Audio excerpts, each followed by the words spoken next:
여러분, 하나님의 꿈이 나의 비전이 된다. 그 말의 의미가 무엇일까요? 하나님께서 꿈꾸시는 것을 이루기 위해서 우리가 비전을 품고 그 꿈을 이루어 가야 한다는 뜻입니다. 그렇다면 다시 물어보십시다. 하나님의 꿈은 무엇일까요? 우리가 하나님의 꿈을 다 알 수는 없습니다. 성경에 나오는 이야기가 모두 우리를 향한 하나님의 꿈 이야기이기 때문입니다.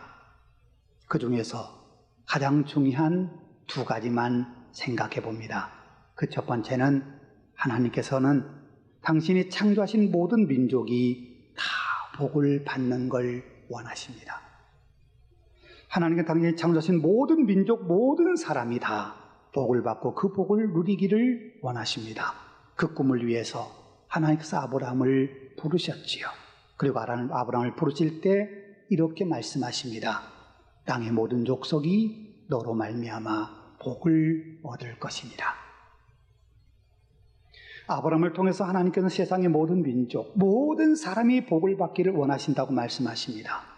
하나님을 신뢰하고 하나님을 경외하는 백성만이 아니라 모든 민족, 모든 백성이 말이지요. 또 하나, 하나님이 갖고 계신 크신 꿈은 모든 민족이 하나님을 찬양하는 겁니다. 하나님은 당신이 창조하신 모든 민족에게 찬양받으시길 원하십니다. 하나님은 모든 피조물로부터 찬양받으시기에 합당하신 분이시기 때문입니다. 이사야를 통해서 하나님께서 말씀하십니다. 이 백성은 내가 나를 위하여 지었나니 나를 찬송하게 하려 함이니라. 하나님께서는 당신의 백성들을 통해서 찬송받기를 원하십니다. 당신의 백성들을 통해서 찬송을 받으신 이유는 그들을 통해서 세계의 모든 민족이 하나님을 찬양하는 그날이 오기를 기대하시기 때문입니다. 그래서 하나님은 사랑하는 사람들이 이렇게 고백합니다. 너희 모든 나라들아 여호와를 찬양하며 너희 모든 백성들아 그를 찬송할지어다. 그리고 이렇게 기도합니다.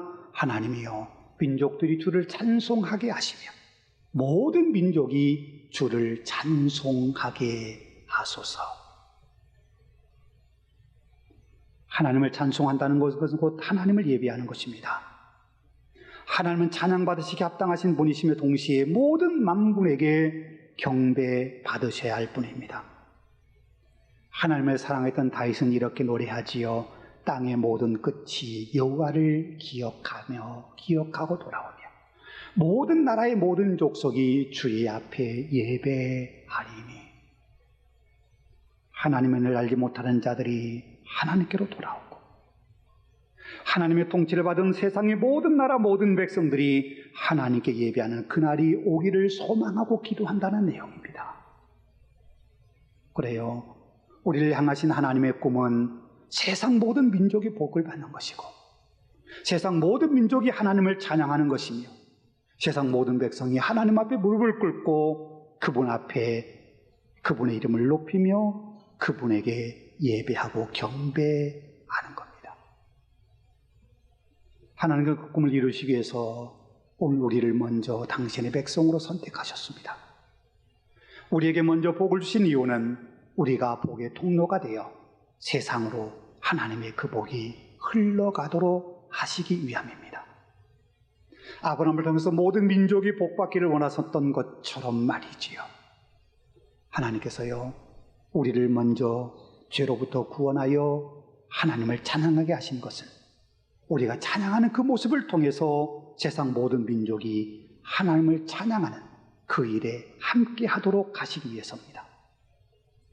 하나님께서 우리를 죄로부터 구원하셔 하나님을 예배하는 예배자로 세우신 이유는 우리를 통해서도 영광을 받으실 뿐만 아니라 우리가 구원의 증인이 되어 세상을 예배의 자리로 이끌어 세상 구석구석에서 하나님을 예배하는 거룩한 물결이 흘러 넘치게 하시기 위함입니다.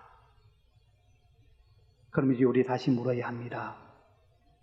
하나님의 꿈이 나의 비전이 되고 라고 찬송한 우리가 그런 하나님의 꿈을 정말 우리의 비전으로 삼고 살고 있는가 하고 말입니다. 오늘 우리는 무엇을 꿈꾸며 무엇을 이루길 원하며 살고 계십니까? 우리의 꿈과 우리의 바람이 단지 우리가 복을 받고 우리가 구원받는 것에 머물러 있진 않습니까? 조금 더 영역을 넓혀 우리 가족이나 내가 사랑하는 사람, 그들이 복을 받고 그들이 신앙생활 잘하는 것, 거기에만 우리가 머물러 있진 않느냐는 겁니다. 오늘 우리가 읽은 말씀은요, 진정 하나님의 꿈이 우리의 비전이 되어 그 하나님의 꿈이 이루어지기를 소망하는 거룩한 고백입니다. 오늘의 시는 개인적인 고백이나 개인적인 노래가 아닙니다. 오늘 본문에 반복적으로 우리라는 말이 표현되고 있지요. 이건 민족적 고백이고 모든 신앙인들의 노래이기 때문입니다.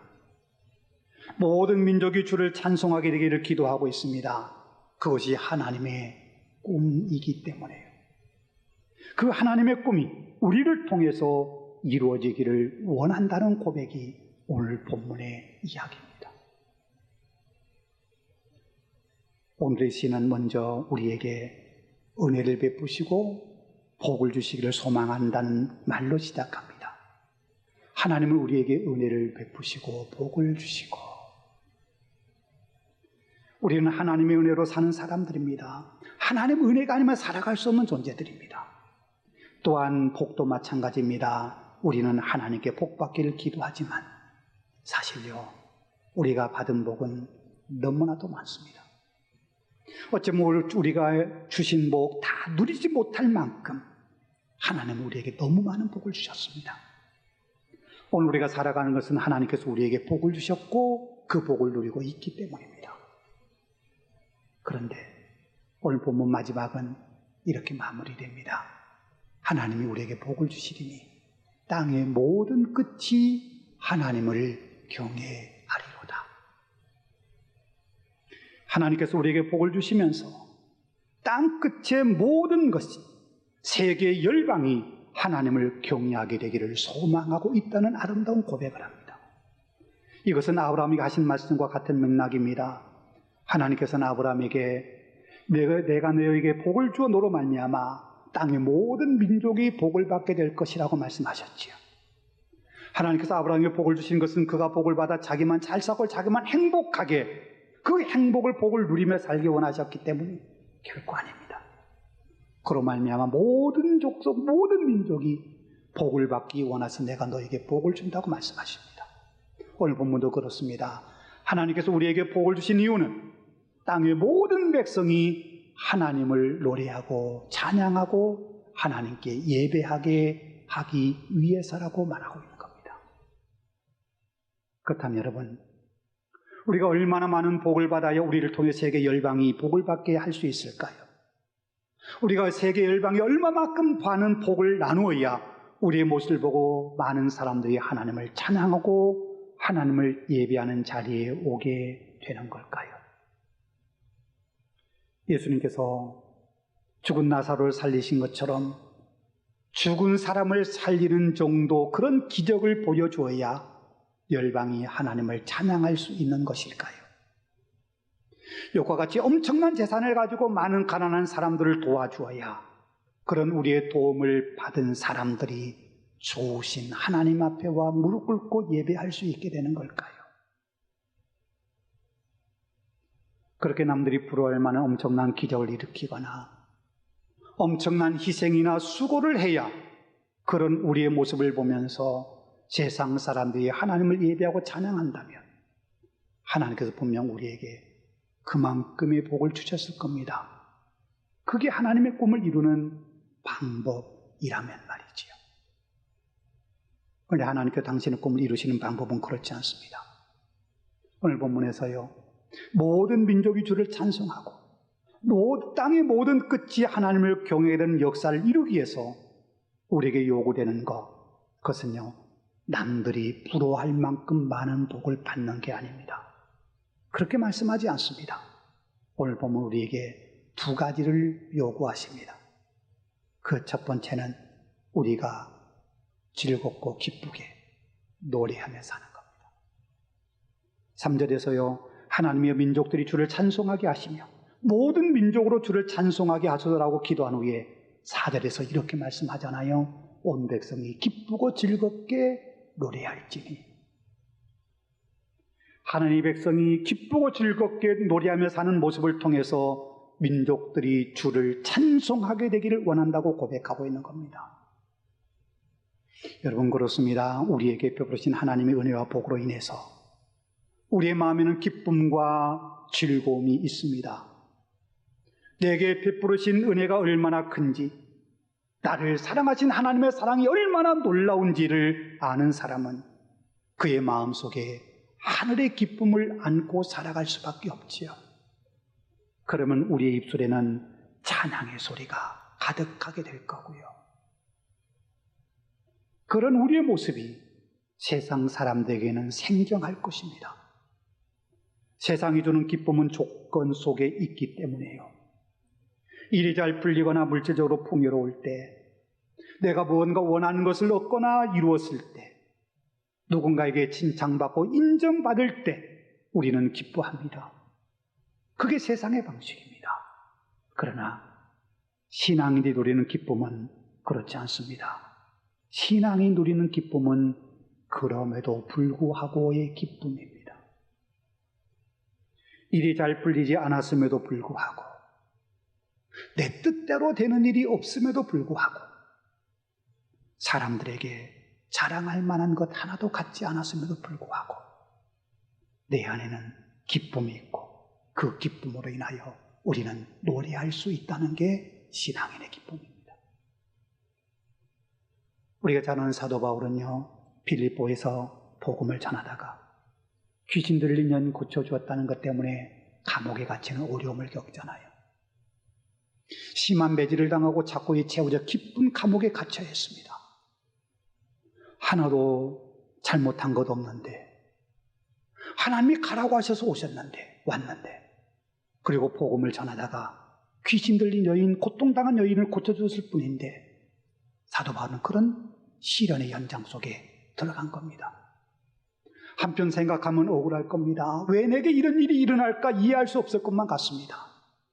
그런데요, 그럼에도 불구하고 바울은 깊은 밤중에 기도하고 찬양합니다.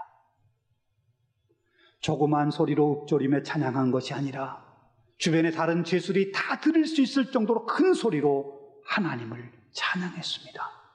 그게 신앙인들이 누리는 기쁨이요 찬양입니다. 일이 잘 풀릴 때, 좋은 일이 있을 때 기뻐하고 노래하는 거 누구나 할 수 있습니다. 그러나 신앙인은 상황이 좋지 않음에도 기뻐할 수 있습니다. 사도 바울이 이렇게 말씀하잖아요. 항상 기뻐하라. 이것이 그리스도 안에서 너희를 향하신 하나님의 뜻입니다. 항상이라는 말은 어떤 조건, 어떤 상황 속에서라도 라는 뜻입니다. 아무리 상황이 좋지 않더라도 우리에게는 기뻐할 이유가 있기 때문입니다. 예수 그리스도 안에서 우리에게 하늘나라 백성이 되었다는 기쁨, 여전히 하나님은 내 아버지 되신다는 그 사실, 그것이 우리에게 기쁨이 되기 때문에요. 여러분, 그래요. 우리가 어떤 상황 속에도 기뻐하고 즐거워하며 살아갈 때, 아무리 힘든 일이 있어도 찬송하며 살아갈 때, 세상은 우리의 그런 모습을 보면서 주님을 찬양하게 됩니다. 우리에게 역사하신 하나님의 은혜가 그들에게도 흘러가기 때문에 말이지요. 모든 민족이 주를 찬송하고 땅끝의 모든 민족이 하나님을 경외하게 된 역사를 이루기 위해서 우리에게 요구되는 두 번째 모습은 우리의 작은 삶이 하나님께서 베푸신 복임을 알고 그것을 나누는 것입니다. 6절에서 노래합니다. 땅이 그의 소산을 내어 주었으니 하나님 곧 우리 하나님이 우리에게 복을 주시리로다. 여러분, 우리는 흔히 복을 큰 거라고 생각합니다. 놀라운 거라고 생각합니다. 물론 하나님께서는 우리가 생각하지 못했던 큰 은혜를 베풀기도 하십니다. 이삭이 그랄 땅에 가서 농사를 지었을 때 성경은 그의 소출이 100배나 되었다고 말씀합니다. 그것도 하나님 주신 복입니다. 그러나요, 하나님은 누구에게나 그리고 언제나 그렇게 하시지 않습니다. 그저 농사 짓는 수고한 대가로 얻을 수 있을 만큼의 소득을 얻는 것, 그리고 그것이 복이라고 말씀하십니다. 오늘 본문 6절에 말씀하고 있는 그겁니다. 땅에 그의 소산을 내어 주었다는 것은 그의 농사를 지었을 때 특별히 엄청나게 거둔 건 아닙니다.